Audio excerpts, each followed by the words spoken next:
Hello everyone, कैसे हो सारे। उम्मीद करता हूँ बहुत बढ़िया होगी आप सब और आपकी पढ़ाई बहुत शानदार तरीके से चल रही होगी। तो जी आज हम कौन से डे पर पहुंच गए हैं? आज हम डे 3 पर पहुंच गए हैं, जहां पर आज हम डिस्कस करने वाले होंगे किसके बारे में? कंज्यूमर के रिस्पॉन्सिबिलिटीज के बारे में। ठीक है, इससे पहले अगर मैं बताऊं, जो बच्चे नए आए हुए हैं आज इस वीडियो पर, उनको मैं बताता चलूं कि हमने डे 1 पर क्या किया, डे 2 पर क्या किया। बेटा जी, मैंने डे 1 पर आपको बताया कंज्यूमर के कंसेप्ट के बारे में। कंज्यूमर के कंसेप्ट को मैंने बहुत गहराई में जाके बताया, बहुत डिटेलिंग की उसको।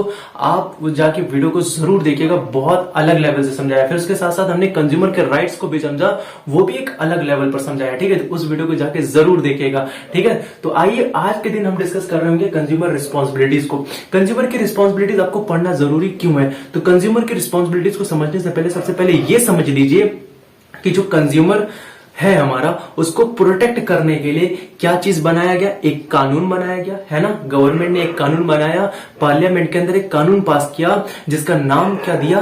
Consumer protection act 1986। ठीक है, पर वो अमेंडमेंट हुआ कब? जाके 2019 में, इसलिए उसका नाम क्या पड़ गया? Consumer protection act 2019। ठीक है, अच्छा, ये कैसे कंज्यूमर को प्रोटेक्ट करता है? ये कंज्यूमर को प्रोटेक्ट करता है उसको राइट इंपावर करके, उसको राइट दे करके। ठीक है, जो कि हमने डे 2 पर कवर कर लिया वो राइट्स को। ठीक है, अच्छा, राइट्स तभी इफेक्टिव है, राइट्स तभी इफेक्टिव है जब आपको अपनी रिस्पॉन्सिबिलिटीज पता होगी। यानी कि हमको और आपको, हम ही और आप तो कंज्यूमर है ना, तो हम आप कंज्यूमर है, तो हमें और आपको क्या पता होनी चाहिए? रिस्पॉन्सिबिलिटीज पता होनी चाहिए। और जब आपको और हमें रिस्पॉन्सिबिलिटीज पता होगी, तब जाके हम राइट का सही इस्तेमाल कर सकेंगे। ठीक है, तो आइए उसी रिस्पॉन्सिबिलिटीज को डिस्कस करते हैं। तो कंज्यूमर की रिस्पॉन्सिबिलिटीज को हम एक एक करके पॉइंट जो दिया गया है यहाँ पर, हम उसको एक एक करके समझेंगे। ठीक है, तो आइए सबसे पहले वाले पॉइंट को समझते हैं। जो पहला पॉइंट है वो क्या है?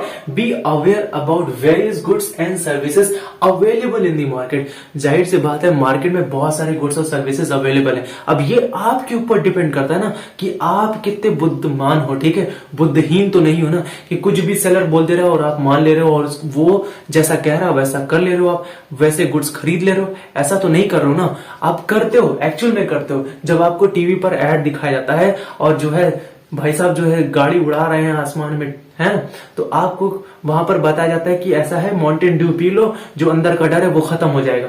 कभी आपने ट्राई किया ऐसा? हो सकता है आपने ट्राई किया, क्योंकि आपको मिसलीड किया जा रहा है, एडवर्टीजमेंट किया जा रहा है, आप सही मान लेते हो। ठीक है, और आप क्या करते हो? जाके ड्यू खरीद लाते हो। काहे? क्योंकि बताया गया है कि डर के आगे जीत है। ठीक है, तो ऐसा सही नहीं मानना है। ठीक है, तो आपको क्या होना पड़ेगा? अवेयर होना पड़ेगा ऐसी चीजों से। जो मार्केट में अनफेयर प्रैक्टिसेस चल रही है ना, उससे अवेयर होना पड़ेगा। थोड़ा सा तो दिमाग लगाना पड़ेगा आपको भैया। ऐसा नहीं है कि आपको राइट दे दिया गया तो आप जो है अपने आप को 30 मार्क का समझो। नहीं, आपकी भी रिस्पॉन्सिबिलिटीज है, आप चेक करो। ठीक है, अब जैसे कोई सामान लेने गए और सेलर ने कहा कि ऐसा है, और वो गुड्स में डिफेक्ट था। ठीक है, और सेलर ने आपसे कहा कि ऐसा है, ये गुड्स हमारे पास आखिरी है, यही ले लो वरना बिक जाएगा। फिर उसके बाद हमें मत कहिएगा अच्छा गुड्स है ले जाओ।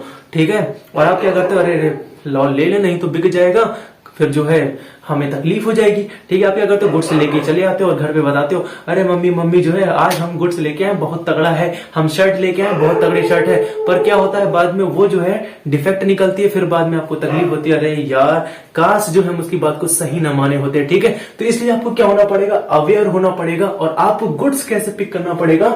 चॉइस वाइजली पिक करना पड़ेगा। ठीक है, उसके बाद सेकेंड पॉइंट की बात करें तो बाय ओनली स्टैंडर्डाइज्ड गुड्स। ठीक है, अब इसका क्या मतलब है सर? आपको ऐसे ही गुड्स खरीदना है, ऐसे गुड्स खरीदना है जो स्टैंडर्डाइज नेचर के। सर इसका क्या मतलब है? जाहिर सी बात है, एक बात बताओ, जब आप मार्केट जाते हो तो आप क्या चाहते हो? एक कंज्यूमर क्या चाहता है? अच्छे क्वालिटी का गुड्स, है ना। क्या चाहता है? अच्छे क्वालिटी का गुड्स चाहता है।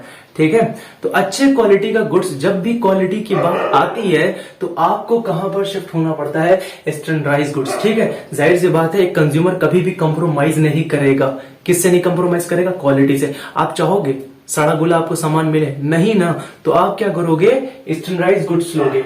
और ये गुड्स कैसे गुड्स लेना है, ये आपकी रिस्पॉन्सिबिलिटी। आपको क्या रिस्पॉन्सिबिलिटी दी गई है कि ऐसा है, जब भी आप इलेक्ट्रॉनिक सामान खरीदिए, ठीक है, उस पर ये देखिए क्या वहां पर आईएसआई मार्क है कि नहीं है। ठीक है, उसके साथ साथ अगर आप कोई फूड प्रोडक्ट खरीद रहे हो तो आपकी ये रिस्पॉन्सिबिलिटी बनती है उस पर चेक कर लो कि उस पर एफपीओ का पेटेंट, एफपीओ का मार्क है या नहीं है, तो आपको क्या करना पड़ेगा, पेटेंट के जरिए गुड्स को खरीदना पड़ेगा। ठीक है, तो इसीलिए हम ऐसे गुड्स को क्या बोलते हैं, स्टैंडर्डाइज गुड्स। और ये गुड्स क्यों खरीदा जाता है, ये हमें क्वालिटी की इंश्योरिटी देते हैं कि भैया ऐसा है, ये गुड्स लेके जाओ। ठीक है, और ये गुड्स लेके जाओ, इसमें आपको क्वालिटी की कोई भी जो है कॉम्प्रोमाइज करने की जरूरत नहीं है, आपको जैसी क्वालिटी चाहते हो वैसी क्वालिटी आपको मिलेगी। ठीक है, अगले पॉइंट की तरफ बढ़ते हैं, फॉलो मैन्युफैक्चरर इंस्ट्रक्शन।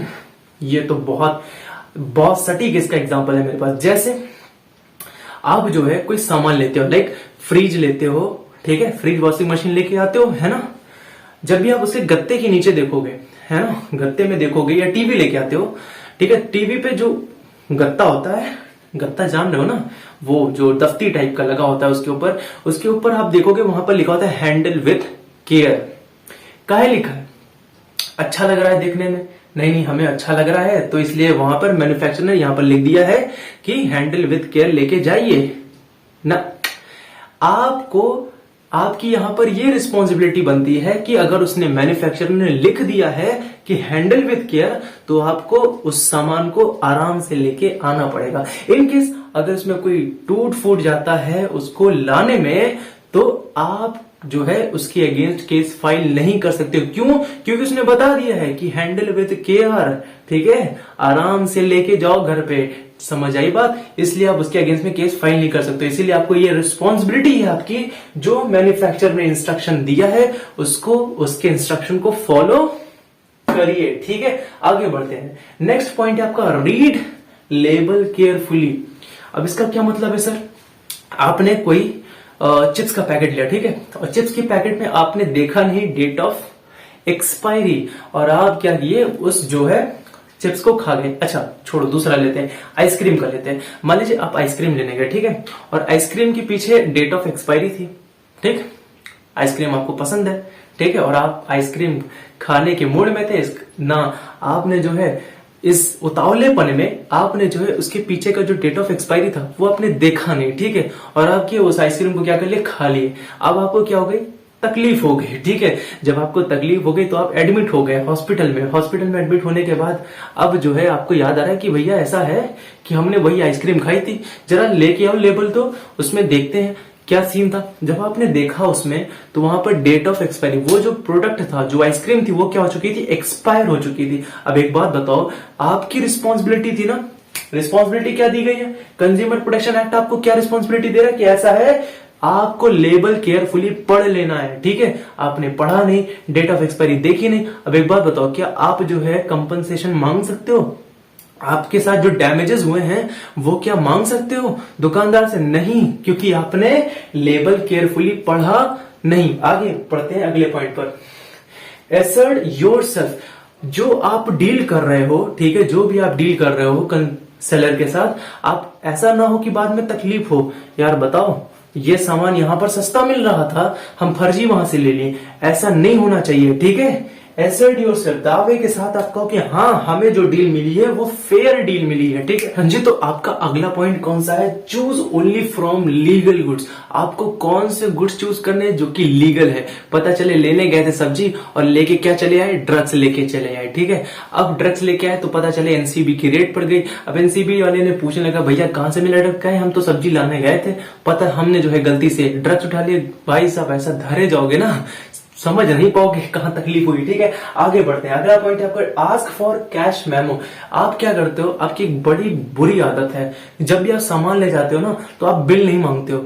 काहे बिल नहीं मांगते हो, आपके पास एक क्या होना चाहिए, बिल होना ही चाहिए। जब भी आप कहीं से सामान ले रहे हो तो उससे बिल जरूर मांगिए। ठीक है, तो ये कौन कह रहा है, ये मैं नहीं कह रहा हूं, ये कंज्यूमर प्रोटेक्शन एक्ट 2019 कह रहा है कि जब भी आप जाओ, ये आपकी रिस्पॉन्सिबिलिटी बनती है कि आप जिस भी दुकानदार से सामान ले रहे हो उससे क्या एक लो, कैश मेमो लो, एक बिल लो। ठीक है, उसके बाद अगला पॉइंट आपका क्या है, रिस्पेक्ट एनवायरमेंट। आपको क्या करना है, जो आपका एनवायरमेंट है उसका भी ख्याल रखना है। ठीक है, तो बस ये थी आपके कौन, कंज्यूमर की रिस्पॉन्सिबिलिटी। उम्मीद करता हूं आपको समझ में आई होगी, और समझ में आया तो सुनो, आपको क्या करना है, ये जो की पॉइंट्स मैंने लिखे हुए हैं, ये की पॉइंट्स आपको क्या करना है, इसको लिख लेना है। इसके बाद आपको क्या करना है, जो आपका स्टडी मटेरियल है उसको एक बार रीड कर लेना है। ठीक है, तो इससे क्या होगा, आपका कंसेप्ट और तगड़ा मजबूत हो जाएगा। ठीक है, तो उम्मीद करता हूं आपको आज की क्लास में मजा आया होगा, और मजा आया है, समझ में आया है।